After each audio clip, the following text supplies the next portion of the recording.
Laisse béton! Il y a 5 ans, quand j'ai annoncé à mon entourage parisien que je quittais la capitale avec mari et enfants pour aller vivre dans un hameau loin de la grande ville, je ne m'attendais pas à la virulence de certaines des réactions que j'ai récoltées.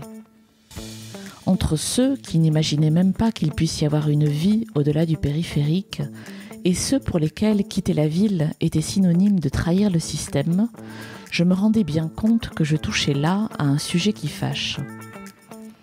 En rencontrant Guillaume Faburel quelques années plus tard, j'ai enfin pu mettre des mots sur ce tabou. Car, comme vous allez l'entendre, Guillaume n'a pas peur de mettre sur la table les questions orphelines, comme il les appelle. Professeur en géographie, en urbanisme et en sciences politiques, il alerte depuis une dizaine d'années sur les maux du genre urbain. Dénonçant les malheurs induits par la métropolisation du monde qui nous est imposée, il se fait l'écho des luttes périphériques qui inventent des manières de réapprendre les territoires. Dans cette passionnante conversation, Guillaume nous exhorte à desserrer les chaînes de notre dépendance à l'urbain et à nous familiariser avec la vulnérabilité, sans oublier quiconque à l'enfer du béton. Je suis Amélie Dague, bienvenue dans Laisse béton et bonne écoute.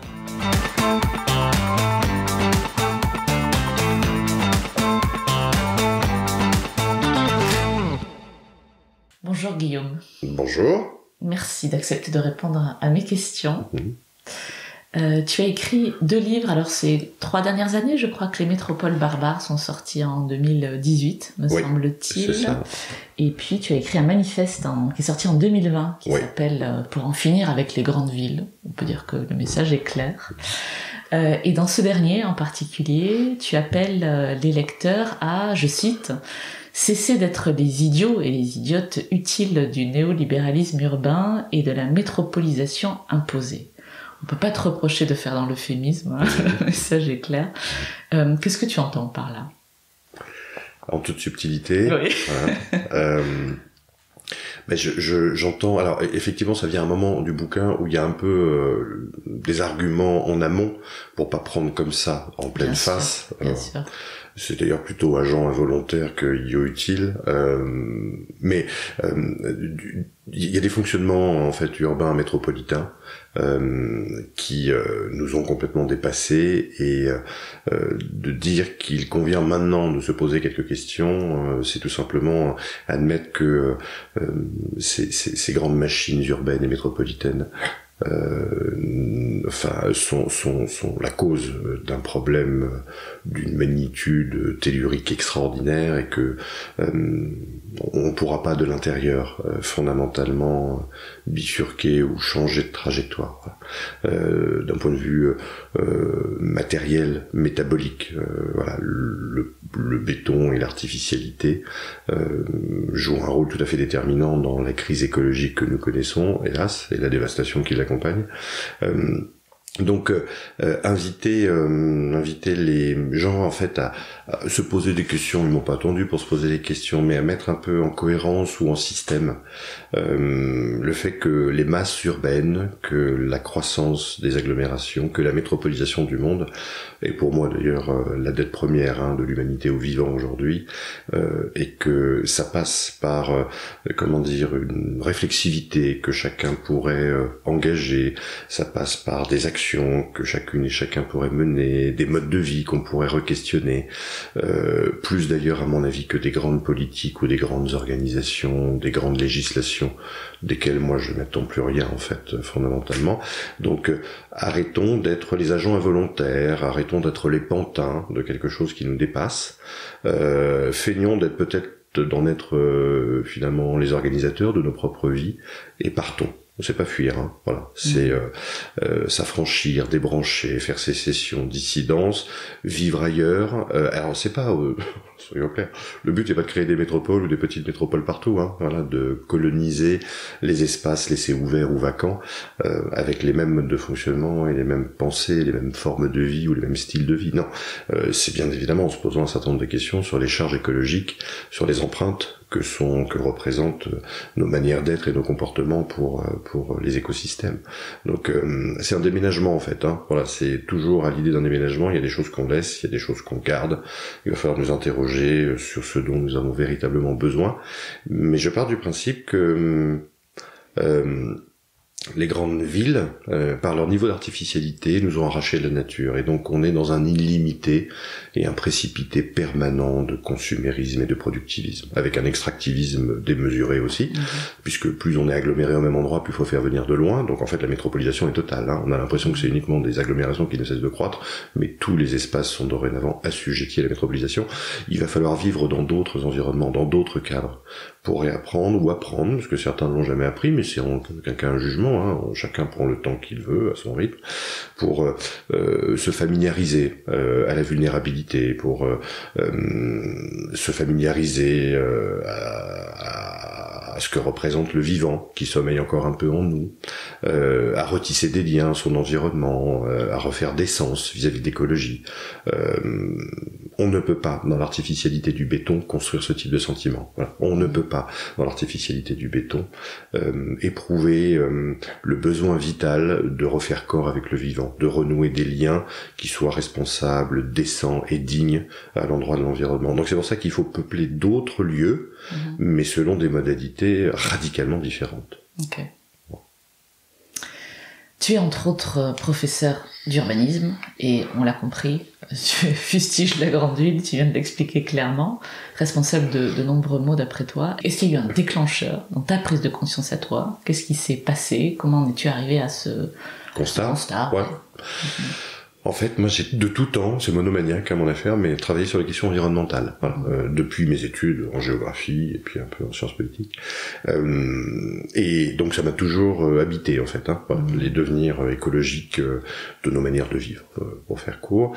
Et effectivement, géographe de formation, c'est par la question des terres et des territoires, de leur devenir, de leur complexité, de leur épaisseur, que finalement j'ai interrogé les questions des devenirs écologiques de nos formes de vie, des questions environnementales que ça peut poser, des politiques qui peuvent s'y appliquer. J'ai fait ça depuis une trentaine d'années. Voilà. Alors, il y a un deuxième élément quand même qui a joué un rôle déterminant, c'est que donc ça se sent un peu d'ailleurs dans les quelques idées que j'ai, hein, j'en ai guère plus, et puis surtout dans la manière peut-être que j'ai d'écrire, c'est que la controverse, la dispute me dérange pas, au contraire. Donc du coup, j'étais, pour revenir à ces sujets, on va dire géographiques, des rapports, on va dire, entre territoire, aménagement, environnement, j'étais à observer rapidement les lieux de tension, un projet d'aménagement qui fait l'objet d'une opposition, de lutte écologique un peu marquée, ou de lutte sociale et écologique un peu marquée. Donc ça, c'est pas un ADN, parce que à mon avis ça détermine rien du tout, mais c'est le fil conducteur. Voilà, c'est la ligne de force, c'est l'épine dorsale de ce que j'ai intellectuellement construit depuis une trentaine d'années.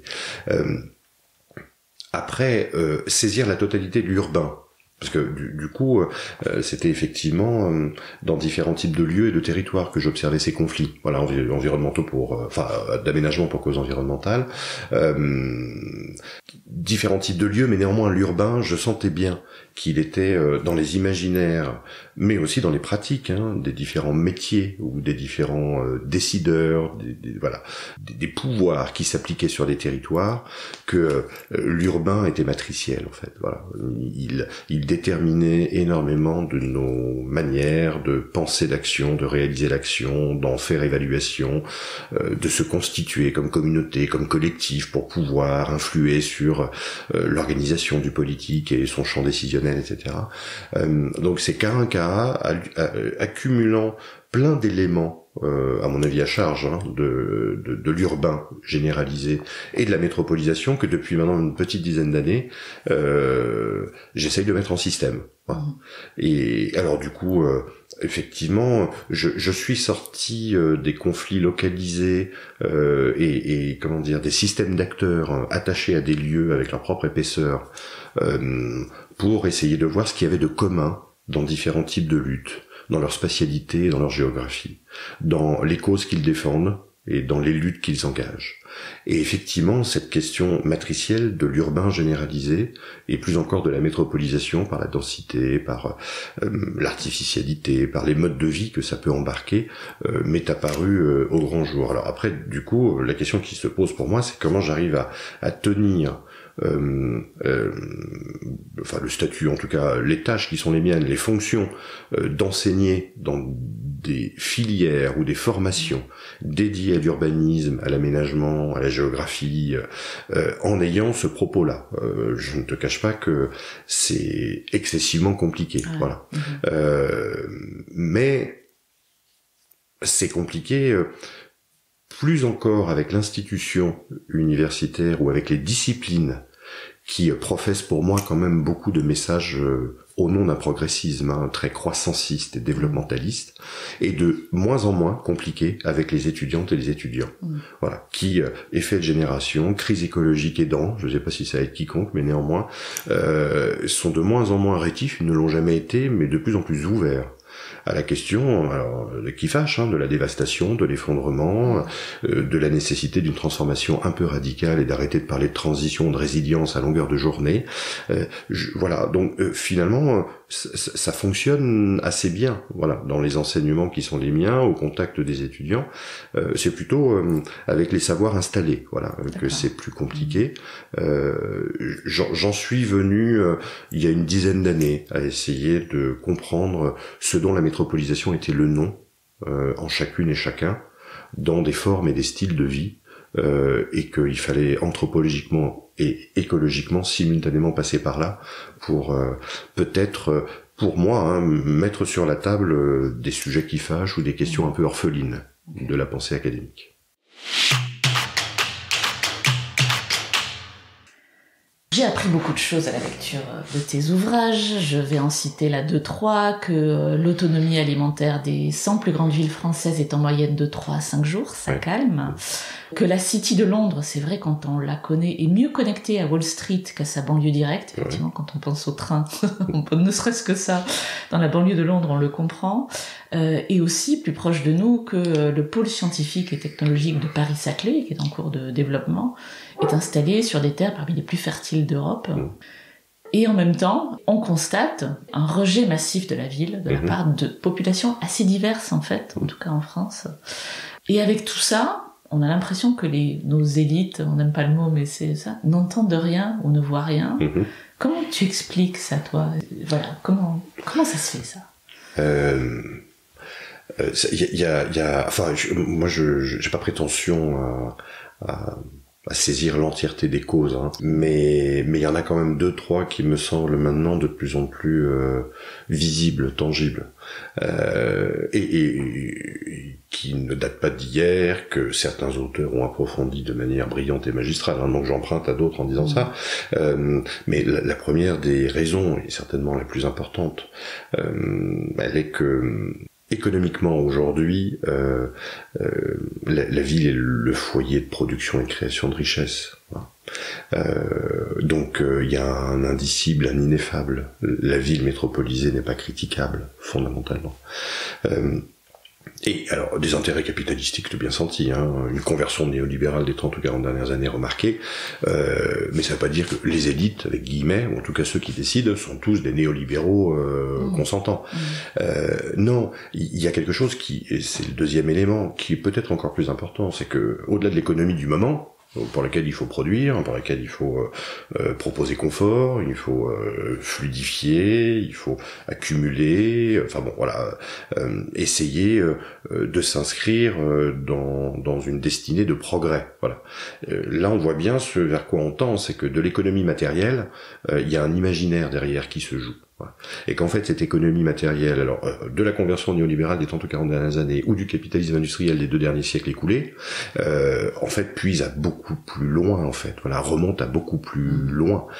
Et ça remonte, en fait, à l'épopée des villes et à la civilisation. Voilà. La ville, la grandeur, la grosseur, l'extension et toute son artificialité sont en fait aujourd'hui ineffables, indicibles dans les critiques qu'on pourrait leur adresser, sont inattaquables, ou en tout cas difficilement, si ce n'est par des biais détournés, et encore généralement c'est sur des détails, parce que en fait, on est encore bercé d'une illusion et d'une fable collective qui remonte à la Mésopotamie antique et à la révolution néolithique, soyons clairs. Voilà, on n'a pas tous cet âge-là, sinon ça saurait, mais néanmoins, on hérite. Ouais. Voilà. On hérite d'un imaginaire, d'une transcendance et de métaphysique, qui est que, mais aujourd'hui on en a les traces actives, mais à tout âge, voilà, il faut absolument, les villes sont le lieu où l'humanité se construit une destinée de progrès, une infinie finitude de sa vie ou de son existence, un élixir de jouvence, le lieu bien évidemment où la sécurité est garantie, les pouvoirs se constituent, l'économie par la sédentarité crée simultanément de la fécondité, donc de la démographie, et en même temps des conditions d'existence et de subsistance qui sont un peu plus dignes que la génération ou que les générations antérieures. Bref, il y a quelque chose d'ascendant, voilà, dans la civilisation urbaine, et on est encore dans cette idée de l'ascendance. C'est en ça que on est dans une perspective croissanciste. Aujourd'hui, la perspective croissanciste des élus et développementaliste de tous les décideurs, mais aussi des métiers de l'aménagement et de l'urbanisme, des colporteurs de projets, soyons clairs. Il faut équiper, il faut inaugurer, voilà comment un régime bâtisseur s'est constitué. Puis, en fait, ces milliers d'années. Donc ça va être compliqué que de remiser cette chose-là et que de l'attaquer au cœur. Mais force est de constater que moi je ne crois pas dans une pensée sui generis des décideurs ou des élus qui du jour au lendemain se réveilleraient en claire conscience sur finalement ce qu'ils ont fait et qu'ils devraient éventuellement commencer à cesser de faire, mais plutôt la manière dont finalement ces villes, alors c'est là où on ne peut pas comparer le stade proto-urbain de la révolution néolithique avec des métropoles multimillionnaires que nous connaissons aujourd'hui. Bon. Donc il y a quelque chose quand même qui s'est emballé. Il y a un grand accélérateur, une grande accélération sur les 70 dernières années. Pour information, l'équivalent d'une ville comme New York sort de terre tous les mois sur Terre. Voilà le rythme démesuré, démoniaque de l'urbanisation généralisée, de la croissance urbaine. Donc il y a quand même des corps qui commencent un peu à s'exprimer. Il y a un désamour, il y a des sentiments un peu contrariés, qui n'étaient pas là il y a 30 ou 40 ans ou une cinquantaine d'années. Je crois beaucoup plus dans ces sensations, émotions, sentiments-là, voilà, de saturation, de suffocation, d'étouffement, qui commencent à arriver tous groupes sociaux, même si certains sont mieux et plus représentés que d'autres, mais ça balaye très très large. Je crois beaucoup plus dans cette, finalement, ce vécu immédiat, cette anthropologie même du fait métropolitain, que dans une pensée, qu'elle soit d'ailleurs, qu'elle vienne des mondes scientifiques ou des mondes politiques, qui alerterait sur le trépas qui est le nôtre aujourd'hui. Je crois qu'il y a un fossé croissant en fait. Voilà, il y a un hiatus, et c'est là où du coup cette question du devenir urbain participe aussi du sentiment de ne pas être entendu, écouté. Voilà, donc il y a une question d'ordre politique qui est essentielle derrière cette chose-là. Voilà. Le fait que les élus ne s'y intéressent pas ou ne regardent pas cette chose-là participe du désamour dont ils sont aussi eux-mêmes les cibles, de la défiance et des comment dire, des expressions politiques, électorales ou autres, qui sont les nôtres aujourd'hui, de quelques soulèvements, de quelques mouvements qui finalement ne s'en laissent plus compter et n'attendent plus grand-chose quand même des élites, toujours entre guillemets. Il y a un ineffable, un indicible, ça remonte à très et trop longtemps, et il nous faudrait être à cette hauteur-là pour véritablement prendre la mesure de la démesure en fait. Voilà.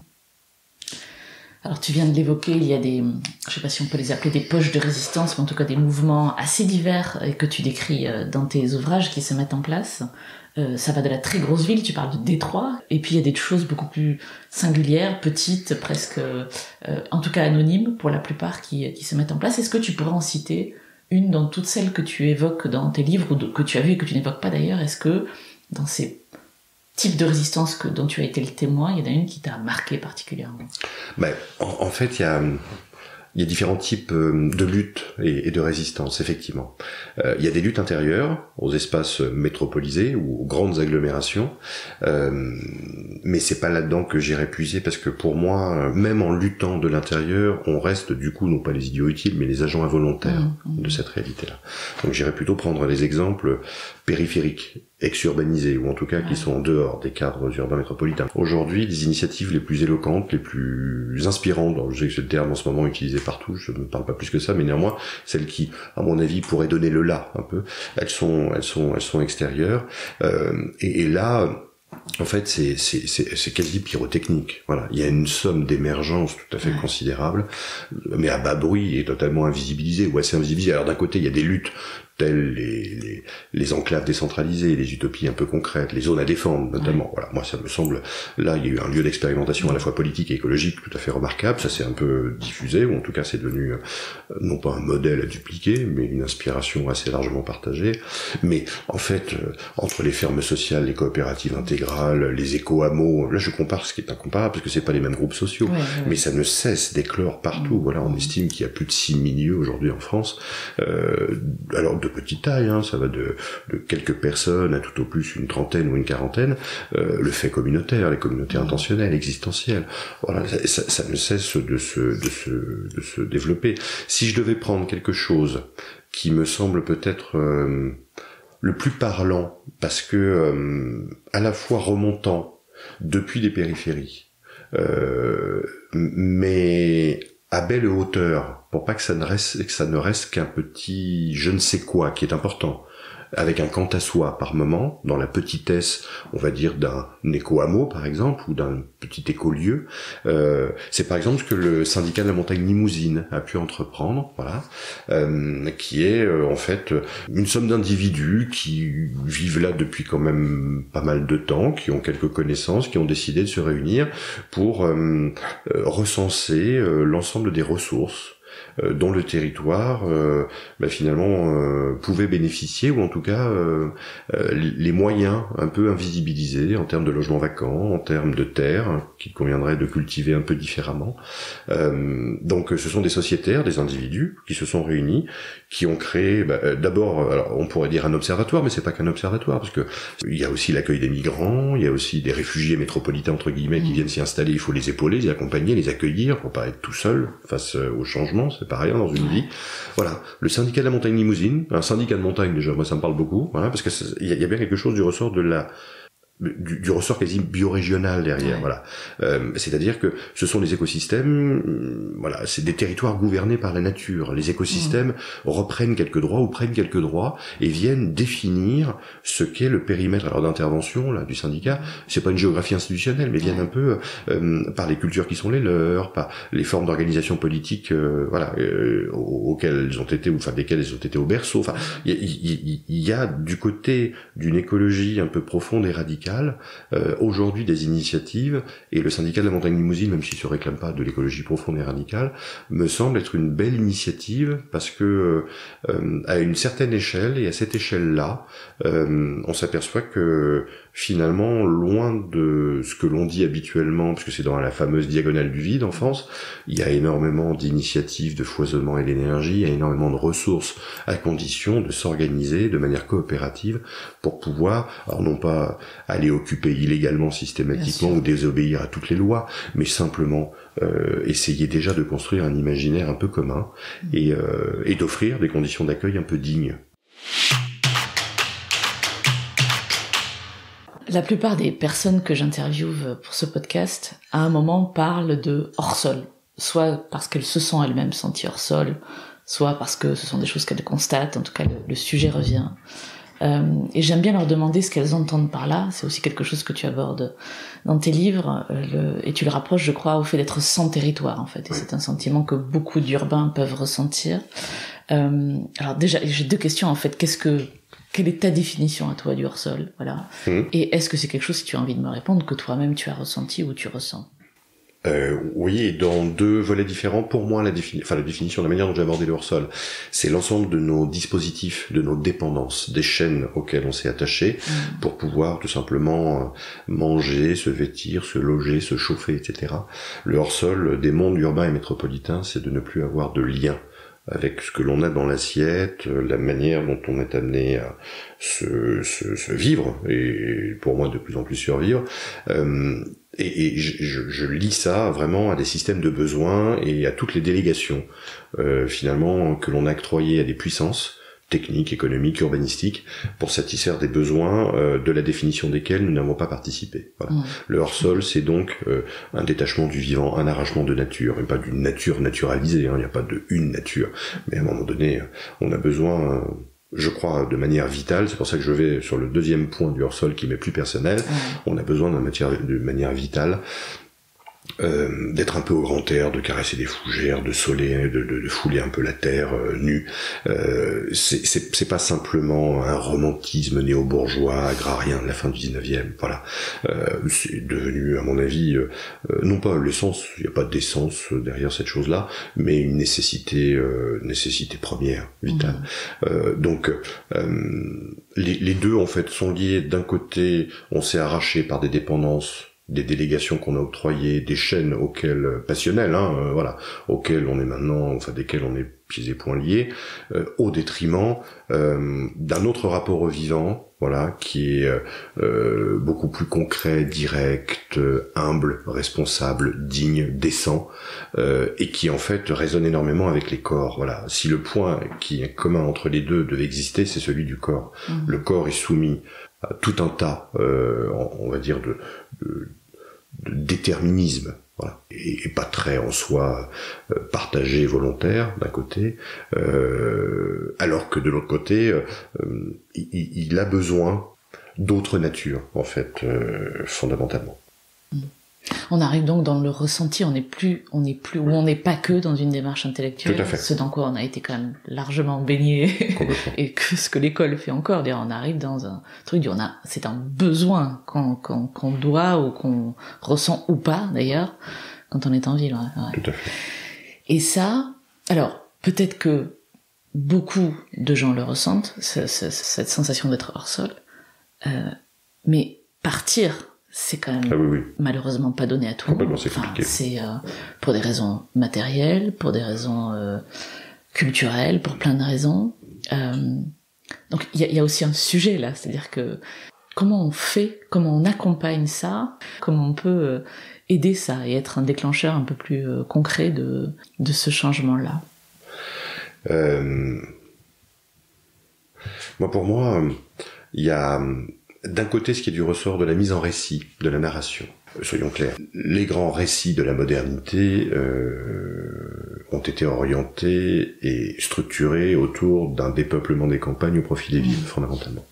L'exode rural du milieu du 19e jusqu'à 30 ou 40 ans, parce qu'il s'est arrêté il y a maintenant une petite quarantaine d'années, l'exode rural, il a été imposé, voilà, pour les forces productives de l'urbain, soyons clairs. Voilà. Donc on est entré, là, à mon avis, dans une bataille des imaginaires. Voilà, il y a une mise en récit, en écho, qui me semble tout à fait essentielle. Il faut rendre désirable. Voilà, j'ai l'impression que c'est une marchandise, ça ne l'est pas. Il ne s'agirait pas de consommer les campagnes, mais il y a indéniablement ce que certains collègues sont amenés à faire. Je pense notamment à Valérie Jousseau, une collègue géographe qui parle de Blue Pride. Il faut rendre la fierté au monde paysan. Si on veut réempaysanner, parce que pour moi c'est la seule solution, la question des imaginaires joue un rôle tout à fait déterminant. Et la bataille des récits est engagée, et les écologies en concurrence doivent clairement être mises sous la table. On parle pas des mêmes écologies dans les mondes ruraux que dans les mondes urbains. Ouais. Voilà, ça c'est un chantier intellectuel, et plus largement, puisque les imaginaires sont des imaginaires aussi instituants, et pas simplement institués, créatifs. Donc ça peut embarquer des existences, des corps, des visions du monde.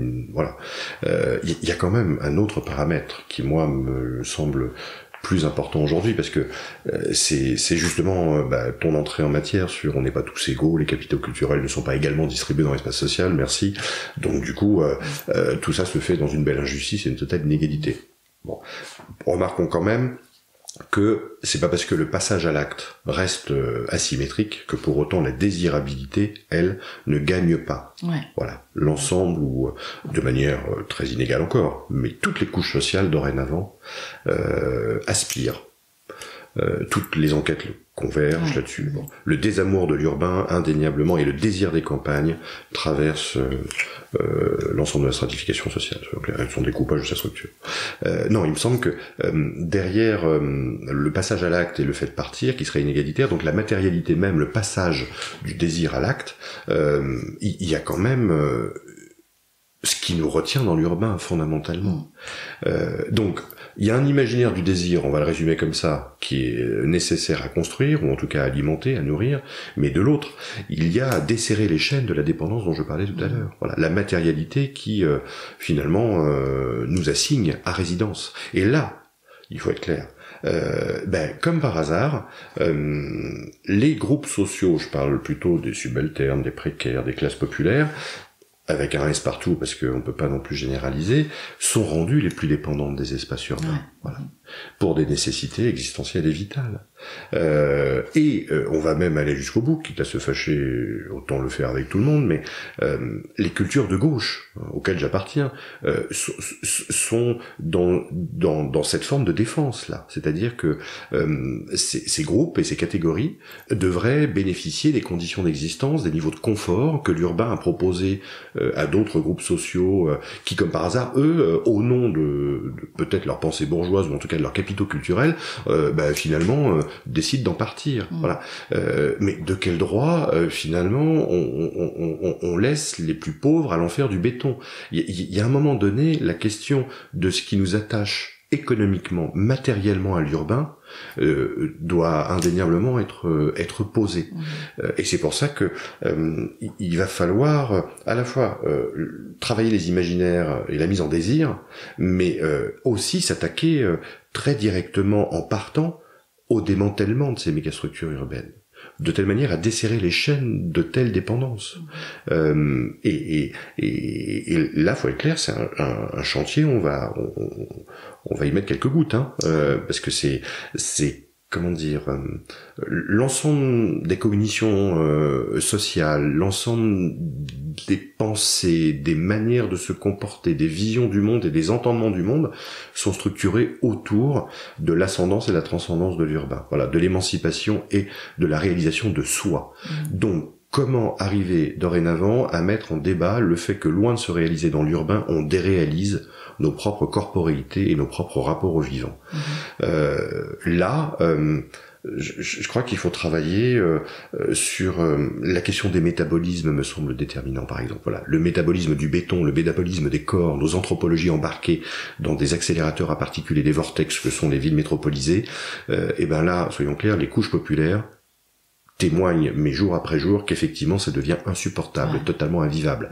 Donc là aussi, il y a une forme de rapport sensible à l'économie monde et à son existence, qui moi, à mon avis, qui va devoir être attaqué de front. Le problème, c'est que les pensées politiques et l'offre politique du moment n'est jamais sur ces deux sujets simultanément, rendre désirable une installation périphérique, un repeuplement avec une autre géographie du vivant, sans abandonner personne à l'enfer du béton, donc en desserrant les chaînes cognitives et matériel de ce qui lie certains groupes sociaux particulièrement, ou enchaîne certains groupes sociaux à l'économie néolibérale qui s'ébroue dans les espaces métropolitains.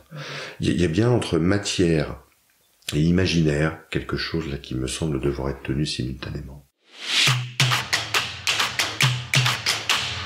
Dans ton manifeste, tu émets 7 propositions, et on va pas les aborder toutes les 7 ici, j'invite évidemment les auditeurs à lire tes ouvrages, et en particulier, tu y as fait allusion tout à l'heure, tu parles d'autogestion de biorégion. J'aimerais bien que tu reviennes là-dessus et que tu m'expliques ce qu'est une biorégion.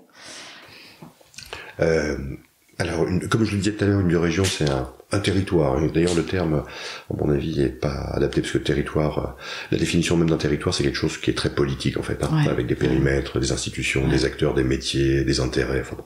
Mais bon, on va le garder momentanément, parce que un territoire peut aussi être vécu, sans pour autant se référer à un ordre décisionnel ou à un pouvoir un peu incarné. Donc, c'est un territoire qui est gouverné par la nature. Ça veut donc dire, c'est loin d'épuiser la définition, mais partant de cette clé-là, qui est essentielle, c'est de considérer que l'écologie doit devenir matricielle. Nos écosystèmes doivent devenir, non pas simplement un périmètre spatial, mais l'objet d'entendement, de subjectivation de ce que sont nos rapports, alors aux autres, et dans les autres, c'est l'entièreté du vivant. Voilà, humain et non humain. J'aime pas aussi ces catégories-là, mais néanmoins, par commodité, on va les employer. Ça veut donc dire que il faut, dans les biorégions, partir d'une entité qui est celle d'un écosystème. Alors, les exemples sont un bassin versant, une moyenne montagne, un front de vallée, qui ont fait culture, voilà, qui historiquement ont construit des communautés de vie, mais attachées au lieu et à ses ressources de vie, donc écologiques, dans les savoir-faire, dans les métiers, dans les types de ressources exploitées, mais pas trop, de telle manière à ce qu'elles puissent un peu se reproduire, donc en connaissance de la vulnérabilité, et aussi politiquement, soyons clairs. Il y a des moments paysans dans la longue histoire justement des territoires qui ont parlé communaux ou les biens communaux qui ont joué un rôle tout à fait déterminant. Donc les biorégions, c'est renouer non pas avec un passé glorieux de ce que serait l'écologie, là où on était quand même à peu près 50 fois moins nombreux sur la planète, parce que c'est pas mais c'est de ne plus faire de l'écologie la variable d'ajustement ou le dernier élément qu'on viendrait ajouter par un nouveau silo environnemental et une politique dédiée qui ne changera rien à la matrice qui se joue derrière.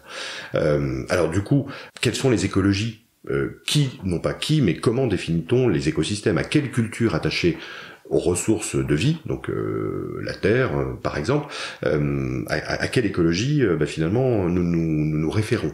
Et là il y a deux filiations des biorégions. Il y en a une nord-américaine qui est plutôt d'écologie profonde et qui puise dans les cultures amérindiennes, dans des rapports aussi assez spirituels, soyons clairs, à nos environnements, considérant qu'il faut faire sécession de l'État capital, voilà, qui est fédéral, mais qui soit fédéral ou centralisé, qui est toujours mu par un intérêt ou des intérêts économiques que sont le capital, alors qu'on a une filiation nord-italienne qui est elle plus patrimoniale, qui est assez compatible avec l'urbain, lorsque la filiation nord-américaine était clairement dans une démétropolisation, désurbanisation. Voilà, il faut se retirer. Il y a du côté nord-italien, là aussi, c'est attaché à des mouvements qui ont traversé l'histoire, à des pensées qui sont imprégnées des lieux habités, mais en Toscane ou en Lombardie, mais particulièrement en Toscane, il y a des collègues, alors plutôt des domaines scientifiques ou de l'architecture, qui prônent la compatibilité entre l'urbain et le rural et proposent des biorégions urbaines, c'est-à-dire d'essayer de convertir, de rendre plus durable et soutenable ce que seraient les espaces urbains. Donc il y a bien dans les deux filiations, une nouvelle fois, une ligne de partage qui pose la question des devenirs urbains et de ce dont nous avons arrêté. Et alors du coup, dans les deux cas, c'est remontant. Soyons clairs, il y a des communs entre les deux filiations, entre en tout cas les deux courants de pensée. C'est remontant, ça part d'alternatives et d'initiatives. Alors plutôt des mondes associatifs et habitants du côté italien, plutôt de l'écologie profonde, clairement radicale, de gens qui veulent faire dissidence de l'État du côté nord-américain. Mais néanmoins, quelles que soient les pulsations, quelles que soient les initiatives, ça vient bien du bas.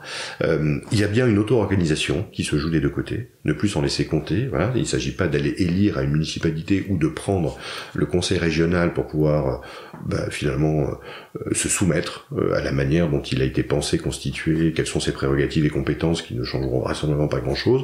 Donc il y a un rapport quand même distancié aux politiques tel qu'il s'est construit historiquement. Bref, il y a quand même des communs en termes d'auto-organisation, d'autodétermination. Et peut-être qu'un des éléments quand même qui différencie au final les deux filiations, c'est la question de l'autogestion. Voilà.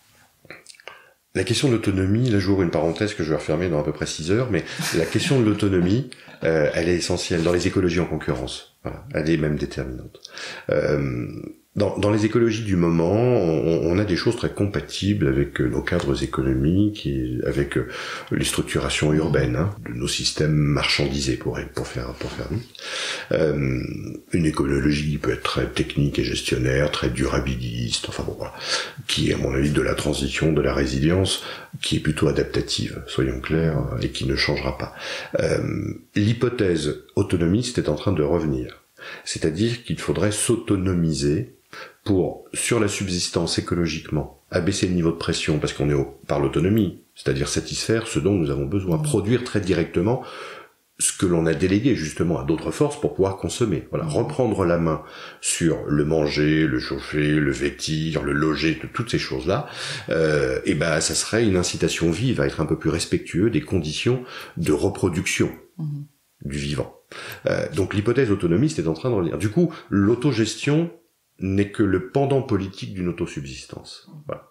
Et l'autonomie revient comme hypothèse d'une écologie profonde, radicale. Chacun, on est dans la surenchère des adjectifs, social, populaire, existentiel, relationnel. Chacun y va de son adjectif. On sent bien du coup qu'avec le terme écologie, on a un problème, parce qu'on est obligé d'y mettre un adjectif et on n'est jamais d'accord sur le même. Donc c'est qu'il y a un souci. Moi, j'inviterais à sortir de écologie de quoi, autonomie. Voilà. Et la question de l'autonomie comme autosubsistance et autogestion joue un rôle tout à fait déterminant, de mon point de vue, pour penser la division division par 4 ou 6 de nos systèmes de besoins et de nos pressions écologiques, donc des empreintes écologiques et des empreintes carbone. C'est une stimulation tout à fait évidente pour renouer et refaire corps avec le vivant et son environnement, puisque du coup, on doit abaisser le système de besoins, mais on est en lien direct, et du coup, par nécessité vitale, on va devoir à un moment donné comprendre, faire avec, plutôt que s'en remettre à des puissances extérieures qui font venir de 800 km le moindre légume sur une étale à Paris. Bon. Et du coup, les biorégions revendiquent. Alors certaines sont clairement sécessionnistes de l'ordre établi, économico-politique, d'autres sont un peu plus compatibles, c'est l'affiliation nord-italienne, mais il y a des communs qui est de reprendre la main, de faire un peu d'autonomie à différents degrés, et cette autonomie est respectueuse du vivant au sens où c'est vraiment l'écologie des lieux qui joue un rôle structurant plus que l'ordre politique ou économique qui a décidé de l'exploiter, de la raisonner, de la sujettir à un pouvoir de telle manière à le faire fructifier. Nous, on est engagés, par exemple, avec le mouvement pour une société écologique post-urbaine, à une production de biorégions qui viendrait des collectifs de différents endroits en France qui estimeraient que le lieu qu'ils habitent, que les territoires qu'ils peuplent, pourraient être éligibles à se figurer, à dessiner, à croquer, à se projeter. C'est l'imaginaire dont je parlais, mais dans sa matérialité de l'autosubsistance et de l'autogestion. Voilà. Je pense que la biorégion pourrait être une alternative radicale à la métropolisation.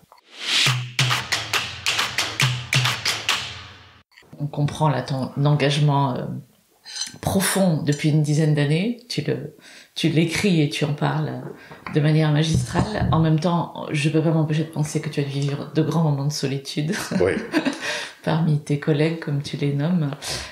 C'est pas là-dessus que j'ai envie de t'interroger, mais au contraire, est-ce que dans ce, je vais prendre mon terme à moi, mais dans ce combat que tu mènes depuis une dizaine d'années, est-ce qu'il y a eu un moment particulier où tu t'es dit, même infime, même un détail où tu t'es dit, ok, c'est pour ça que je fais tout ça? Oui, il y en a eu plusieurs en fait. Oui. Je parlais des étudiants et des étudiantes tout à l'heure.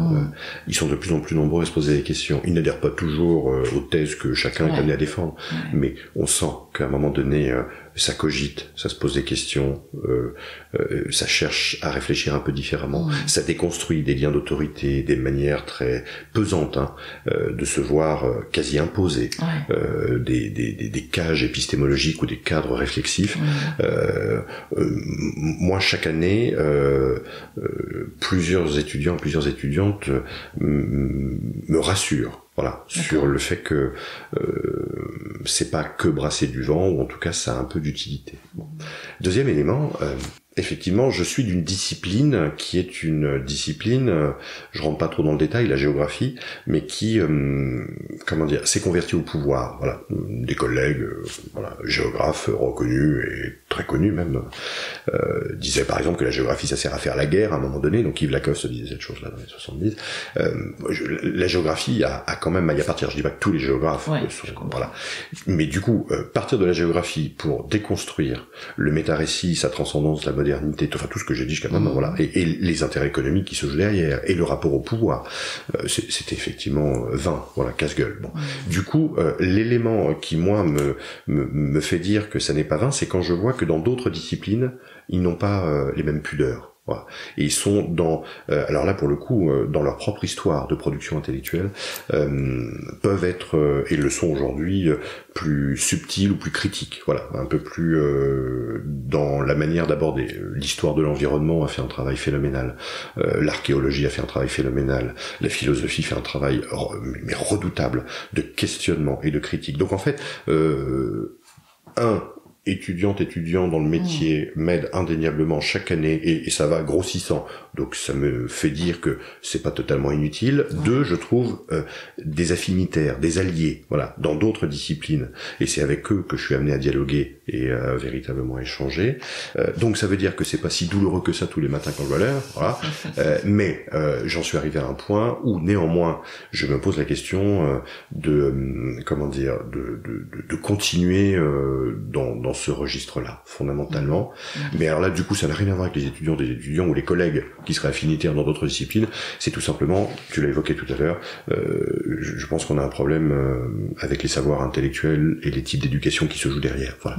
et qu'il va falloir déconstruire radicalement cette chose-là pour revenir à d'autres types de virtuosité, d'ingéniosité manuelle. Voilà, le travail de la main et les savoir-faire qui lui sont accolés, vernaculaires, attachés au lieu, etc., me semble aujourd'hui, on a toutes les connaissances. Voilà. Je crois même, on va aller jusqu'au bout, on n'a plus besoin des universités. Voilà, je crois sincèrement. On a des régimes d'éducation qui aujourd'hui ont participé de la démesure généralisée. L'idylle historique entre l'académie, ses universités et les cités-États n'est plus à démontrer. Voilà, c'est dans les villes que symboliquement le pouvoir par les savoirs tend à s'affirmer. On a produit des choses. Je revisite pas l'histoire en disant que c'était inutile. Ça a été de belle utilité au moment où ça a été produit. Mais aujourd'hui, au regard de ce que l'on sait, on n'a plus besoin de chercher. On a les solutions. Du coup, comment on s'organise collectivement pour les mettre en pratique? Attend-on d'institutions qu'elles s'organisent de telle manière à puiser dans la boîte à outils déjà existante pour nous faire bifurquer, ou nous-mêmes, à hauteur de ce que nous ressentons, nous décidons d'y aller? Moi, là, je me pose clairement la question de l'utilité sociale des champs disciplinaires et de l'université en général. Voilà. Puisque même les étudiantes et les étudiants, je termine là-dessus, qui disent réfléchir un peu différemment et qui veulent avancer, à un moment donné, se posent la question de leur propre devenir dans la formation. Voilà. Décident d'abandonner, de bifurquer, d'arrêter pour reprendre 10 ans après, ou ne jamais reprendre. Ou alors être diplômé et ne jamais engager le métier derrière pour lequel ils ont été formés. Donc, on a un problème avec les systèmes éducatifs, voilà, très hiérarchique, un rapport au pouvoir qui est, voilà, ou de formes d'utilité professionnelle et économique qui maintenant sont totalement décomplexées. Voilà, à l'université, on forme à l'employabilité et non pas à la citoyenneté. Moi, je trouve ça dramatique. Voilà. Avec des silos, sans doute, tu en parlais tout à l'heure. On comprend que pour aller passer dans la discipline à côté, il faut faire un effort qui n'est pas naturel. Quoi. Et du coup, on est un peu un genre volontaire ou l'instrument de querelles disciplinaires ou de rapports de force qui nous maintiennent du coup dans les silos disciplinaires si on veut obtenir un financement de thèse ou avoir un poste quelque part. Enfin, non, tout ça est pour moi l'ancien temps, en fait. Voilà, devenu totalement anachronique. Si ça n'était qu'anachronique, chacun est anachronique quelque part, je suis très certainement partout, mais en plus là c'est dramatique pour l'environnement dans lequel nous évoluons et pour le devenir à 30 ou 40 ans. Donc moi je serais d'avis maintenant que non pas on arrête de réfléchir, mais on arrête de produire de la connaissance. On arrête de produire, en fait, voilà, globalement. Alors, quel conseil donnerais-tu à des individus, des groupes, des familles qui souhaiteraient quitter la ville pour arrêter de produire à leur niveau? C'est pas un conseil, c'est plutôt le fruit de ma propre expérience. La question du voyage me semble assez déterminante. Je m'explique. Dans le hors-sol dont on parlait tout à l'heure, il y a celui d'aller déchirer les géographies en cramant du kérosène, soyons clairs. Voilà. On est surstimulé dans l'espace urbain et on va, grosso modo, compenser 3 fois l'année par son petit EasyJet ou ses petits forfaits remontés. Bon. C'est le seul moyen que l'économie néolibérale nous a donné de pouvoir un peu... Là, ça se fait au détriment de nos propres environnements, écologiquement parlant, mais aussi environnement de vie. Voilà. Je pense qu'on a désappris les territoires dans lesquels nous résidons. On ne sait plus, alors non pas où telle ville est située, ni quel est le PIB par habitant de telle bourgade, machin, etc. On va pas se prendre les pieds dans le tapis, c'est pas ça qui est intéressant. Quand je disais qu'on n'avait pas besoin d'autres savoirs, ceux-là particulièrement, mais le confinement a, par décision biopolitique de tous rester groupés. Mais c'est la ville qui a créé ça, soyons clairs. Hein. À trop surdensifier, forcément, la seule réponse, non, il y en avait d'autres, mais une réponse de gouvernement qui glisse tranquillement vers les technocratures, là, voilà, nous ont tous confinés. Bon, du coup, contraints dans l'espace, beaucoup de personnes disent avoir redécouvert ce qu'était un arrière-pays, un interland à 30 km ou 20 km, lorsqu'auparavant on enjambait royalement sur l'autoroute qui traverse, le TGV qui va tout de suite à 250 km/h ou l'avion qui décolle. Moi je crois que le conseil que je pourrais donner, c'est même pas un conseil, en tout cas de redécouvrir la diversité des géographies à portée de main, voilà, ou à proximité. De redécouvrir les territoires que les savoirs, du coup, de la globalisation, très intellectualisants et hors sol, que les systèmes médiatiques, eux-mêmes totalement concentrés dans les espaces métropolitains, mais qui ne font que couvrir à la fois le CAC 40 ou Wall Street, ou accessoirement ce qui peut se passer à l'autre bout du monde, c'est intéressant. En fait, tout ce qui est du ressort du local nous a été retranché et retiré. Réinvestir les localités me semble aujourd'hui être le pas premier, mais là du coup réapprendre que le local est multiple, que les géographies d'habiter ou que les formes d'habiter sont elles-mêmes très diversifiées, donc il ne s'agirait pas, depuis ces espaces centralisés, hyper métropolisés, de se réinvestir, on peut le faire, dans une petite association de quartier. Non, c'est aussi s'ouvrir à la possibilité qu'il y ait d'autres cadres que l'on pourrait peupler, et que ça passe par une semaine par an, plutôt que de prendre le forfait ou le all inclusive avec Penthouse, je ne sais pas, aux Canaries, je caricature, voilà, tout le monde n'a pas ces moyens-là, mais fondamentalement que on décide de franchir le périphérique et d'aller regarder un peu différemment, voilà. En lâchant la bagnole aussi un peu de temps en temps, voilà, savoir marcher dans un endroit qu'on n'est pas amené à connaître, mais néanmoins la lenteur, le ralentissement, le ménagement jouent un rôle déterminant. Donc voilà, changer d'espace par un autre rapport à la localité pour changer nos propres rythme et revisiter les temps, surstimulés et accélérés.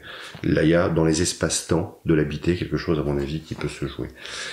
Donc, d'être très regardant sur finalement non pas ce qui existe de manière très éloignée, mais qui en fait est à portée de main, mais que l'on a plus l'habitude de regarder ou qu'on n'a jamais pris l'habitude de regarder.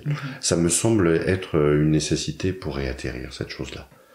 Mais c'est pas un conseil, je sais pas comment on s'y prend pour ça. Moi, en tout cas, personnellement, c'est là où c'est totalement paradoxal, parce que du coup, c'est l'activité de recherche qui m'a ouvert à cette nécessité de prendre le temps, de se poser, de s'immerger, de ralentir, pour pouvoir comprendre quels étaient les tenants et les aboutissants d'une communauté ou d'un collectif qui décide de vivre différemment.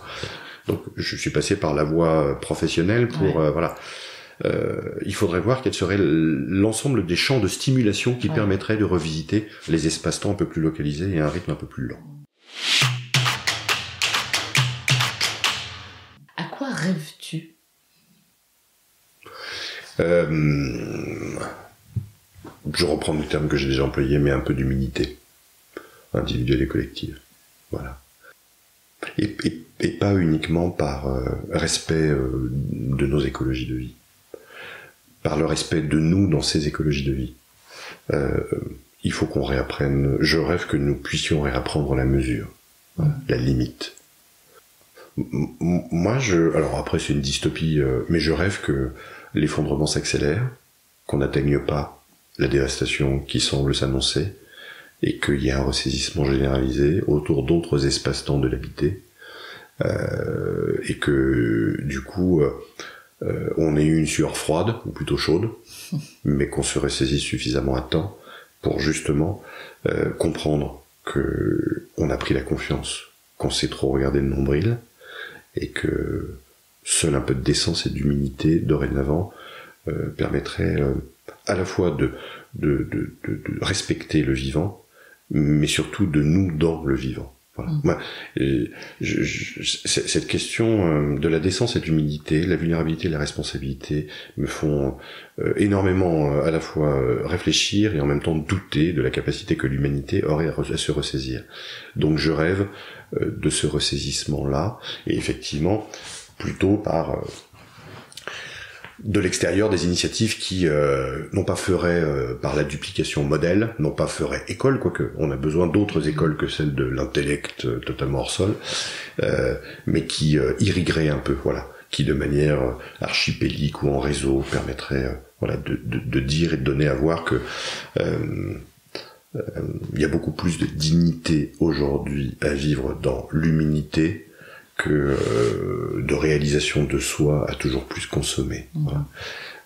Il y a beaucoup plus de grandeur individuelle et collective à respecter le vivant qui sommeille encore un peu en nous que de continuer à vivre tel que on nous impose de le faire, ou en tout cas par les accélérations, ou par le divertissement, par la connexion, toutes les applis qui nous ont complètement arrachés en fait du vivant.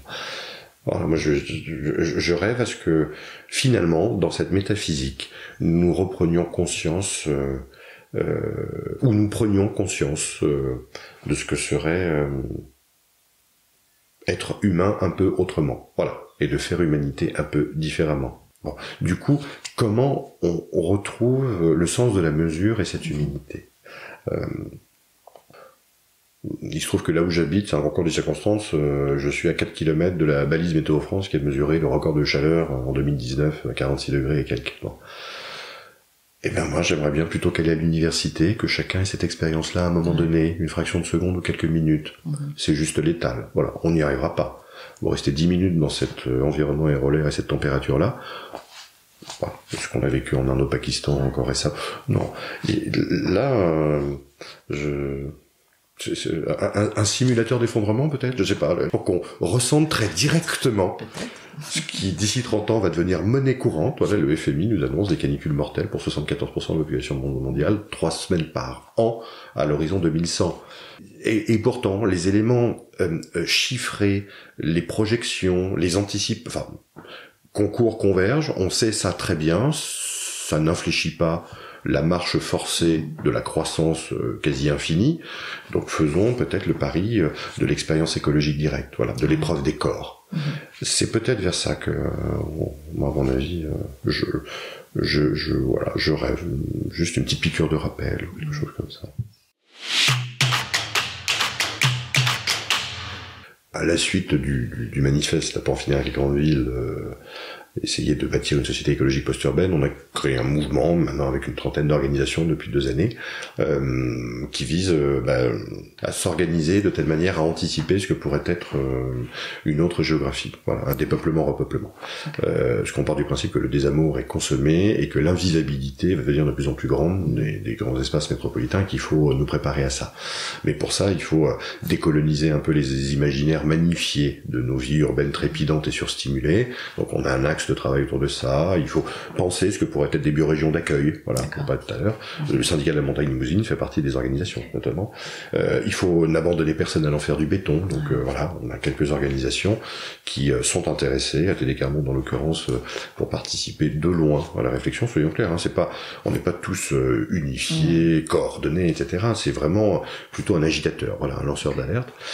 Et donc on fait des états généraux qui ont eu lieu au mois d'octobre dernier, dans le Limousin, on en fait d'autres là en septembre prochain. Et puis dans l'intermédiaire, des événements d'interpellation, de mise en débat autour des biorégions. Alors c'est pas uniquement par le mouvement en question, c'est aussi par d'autres collègues, puisque je trouve des alliés, ou en tout cas voilà, dans les mondes scientifiques, les questions commencent à se poser. Donc on essaye d'interpeller les pouvoirs publics et les autorités politiques sur, par exemple, la nécessité, de vraiment poser simultanément la question de la désurbanisation d'un côté et du réempaysannement de l'autre. Les deux sont 2 faces d'un même visage, et il nous faut maintenant traiter les deux. On peut pas critiquer l'agriculture conventionnelle intentionnelle d'un côté si on ne saisit pas le pourquoi du conventionnel et de l'industrialisation, de la mécanisation et de la fragmentation de l'ensemble des terres. C'est pour nourrir les villes qu'on a construites et surtout qu'on a rendues de plus en plus grandes, et nécessairement pour le régime économique dans lequel on est. Donc nous on est vraiment pour mettre sur la table les sujets qui fâchent et essayer de les porter au maximum de ce que les différentes organisations impliquées peuvent faire en interne mais aussi en externe. On essaye de faire date et surtout de se réunir pour pouvoir avancer sur les différents chantiers. Voilà. Le plus important, c'est vraiment n'oublier personne allant faire du béton. Ouais. Ça, c'est quelque chose.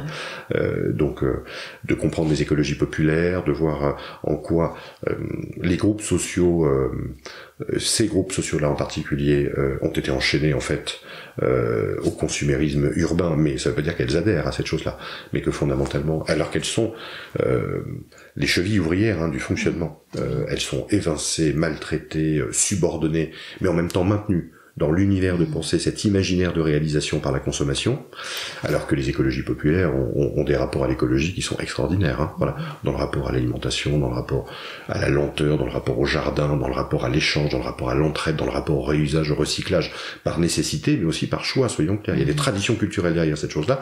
Les écologies populaires devraient être les écologies pour tout le monde. Et en fait, on les assigne à résidence. Donc il va falloir les sortir du béton, mais pas nous les sortir. C'est-à-dire qu'on voit avec eux comment faire ça, de telle manière à redonner le souffle à l'écologie dont ils seraient éventuellement porteurs, et que ça devienne, non pas l'écologie unifiée, mais que ça devienne véritablement une écologie sociale, une écologie populaire, qui ait son mot à dire sur des manières d'habiter autrement que par le béton et son artificialité. C'était Laisse Béton, le podcast qui aide les citadins à réaliser leurs rêves de vie au vert. Si vous voulez réagir à cet épisode, témoignez vous-même au micro de Laisse Béton ou me suggérez des invités. Écrivez-moi à amélie@laisse-béton.fr. Laisse Béton est également présent sur Instagram, Facebook, Twitter et LinkedIn. Si vous aimez ce podcast, abonnez-vous sur Apple Podcast, Google Podcast, Spotify ou Deezer. Décorez-le d'étoiles sur votre appli de podcast préféré et parlez-en autour de vous, c'est encore le meilleur moyen de le faire connaître. À très bientôt.